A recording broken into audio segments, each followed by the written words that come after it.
என்னடா எடுத்தோம் லட்டு கட்டுறான்னு சொல்லி பார்க்குறீங்களாங்க? அது லட்டு இல்லைங்க, அதுதாங்க ஒப்புட்டுக்க பேஞ்சு வச்ச மாவுங்க. அது எப்படி பேஞ்சாங்கன்னு பார்த்தீங்கன்னா, அந்த பட்டுப்பருப்புக்கு இல்லை, அதை பட்டுப்பருப்பு வேக வச்சு ஃபுல்லாக உரலில் போட்டு ஆட்டி அதை உருண்டை பிடிச்சி வச்சுருக்கோம்.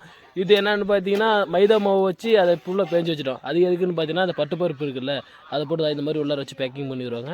பேக்கிங் பண்ணிட்டு இந்த இதை தூக்கி அப்படியே கல் மேலே போட்டுருவாங்க. அங்கே இந்த மாதிரி தான் கல் மேலே போட்டு அது இந்த பக்கம் ஒரு சும்மா ஒரு 30 செகண்டு அந்த மாதிரி வேக விட்டு திருப்பி அதை மறுத்தி ஒரு 30 செகண்டு போட்டுருங்க. நாங்கள் இந்த மாவை புட்டுக்கிட்டாங்க, அத்தை புட்டுக்கிட்டு தான் அந்த மாதிரி வச்சு அந்த மாதிரி பேக் பண்ணுவாங்க. பேக் பண்ணோன்னா அது மாதிரி திருப்பி தான் அங்கே இருக்க பாருங்கள், அது மாதிரி ரெடி பண்ணி திருப்பி அது மாதிரி வச்சுட்டு வேலை முடியுங்க. திருப்பி அடுத்த பக்கம் திருப்பி போட போகிறாங்க. இந்த மாதிரி தாங்க உருண்டை பிடிச்சி வச்சுக்குவோம். யார் யாருக்கு அடுப்பில் செய்கிறது பிடிக்குன்னு சொல்லி கமெண்ட் பண்ணுங்கள். அவ்வளோதாங்க, அது எல்லாம் வெந்து கரெக்டாக பதத்துக்கு வந்தாச்சு. திருப்பி அதை தூக்கி அப்படியே தட்டத்தில் வச்சுக்கலாம். அதுக்கு முன்னாடி சுட்டு வச்சுட்டாங்க. இது யார் யார் சாப்பிட்டுன்னு சொல்லி கமெண்ட் பண்ணுங்கள், சாப்பிட்டு பார்க்கலாம் எப்படி இருக்குன்னு சொல்கிறேன். முதல்ல மாமாட்டி ஊற்றி செக் பண்ணிக்கலாம். பாருங்கள் இப்படி தான் இருக்கும். இருங்க நானே டேஸ்ட் பண்ணி சொல்கிறேன். எப்படா இது ஒப்பிட்டு நல்லா இருக்கா?